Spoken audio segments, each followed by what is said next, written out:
ሰላም፣ ዶክተር ትንሳኤ ነኝ። ዛሬ ስለ አንድ ለየት ያለና በጤና ጥቅሞች ስለሚታወቅ ፍሬ እናወራለን። ካዝሚር ወይም ዋይት ሳፖቴ፣ በሳይንሳዊ ስሙ ደግሞ ካዝሚሮ ኢዱሊስ ይባላል። ይህ ፍሬ ጣዕሙ እንደ ቫኒላ ክሬም ቢሆንም ከጣዕሙ በላይ ግን ለጤናችን የሚሰጣቸው ጥቅሞች እጅግ ከፍተኛ ናቸው። እንደ አንድ የጤና ባለሙያ ይህ ፍሬ በሰውነታችን ውስጥ ስላለው ፋይዳ ዋና ዋናዎቹን ነጥቦች እንደሚከተለው አቀርብላችኋለሁ። አንደኛ፣ የደም ግፊትን ለመቆጣጠር ወይም ካርዲዮቫስኩላር ሰፖርት። ካዝሚር ከፍተኛ የፖታሲየም ይዘት አለው። ፖታሲየም ደግሞ ለልብ ጤና በጣም አስፈላጊ የሆነ ማዕድን ነው። በደም ስሮቻችን ላይ የሚፈጠርን ውጥረት በመቀነስ የደም ዝውውር እንዲስተካከልና የደም ግፊት እንዲቀንስ ይረዳል። ይህም ለልብ ህመም ያለንን ተጋላጭነት ይቀንሳል።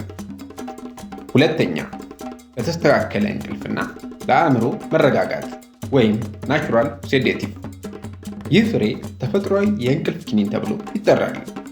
በውስጡ ካሲሚሮሲን የተባለ ውህዶችን የያዘ ሲሆን እነዚህም የነርቭ ስርዓታችንን እንዲረጋጋ ያደርጋሉ። በተለይ እንቅልፍ ለሚያስቸግራቸው ወይም ጭንቀት ላለባቸው ሰዎች እንደ ተፈጥሯዊ መፍትሄ ያገለግላል። ማታ ላይ ይህንን ፍሬ መመገብ የተረጋጋ እንቅልፍ እንዲኖረን ይረዳል። ሶስተኛ፣ የበሽታ መከላከል አቅምን ለማሳደግ ወይም ኢሚዩን ሰፖርት። ካዝሚር በቫይታሚን ሲ እና በቫይታሚን ኤ የበለጸገ ነው። እነዚህ ቪታሚኖች ነጭ የደም ሴሎችን በማጠናከር ከሰውነታችን ተላላፊ በሽታዎችንና ባክቴሪያዎችን እንዲከላከል ትልቅ አቅም ይሆኑታል። እንዲሁም እንደ አንቲኦክሲዳንት በመሆን ሴሎቻችን እንዳይጎዱ ይጠብቃሉ።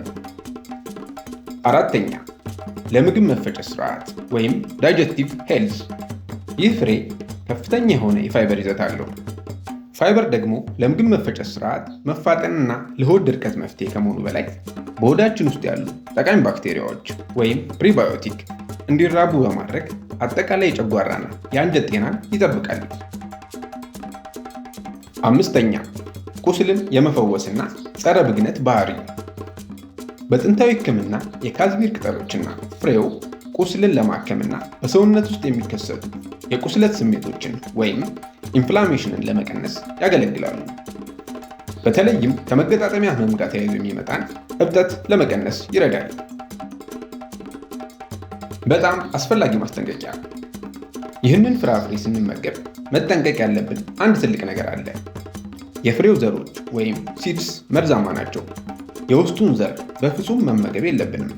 ዘሮቹ የልብ ምትንና የደም ግፊትን በአደገኛ ሁኔታ ሊቀንሱ የሚችሉ ኬሚካሎችን ስለሚይዙ ፍሬውን በጥንቃቄ ከፍሎ ዘሩን ማስወገድ ያስፈልጋል።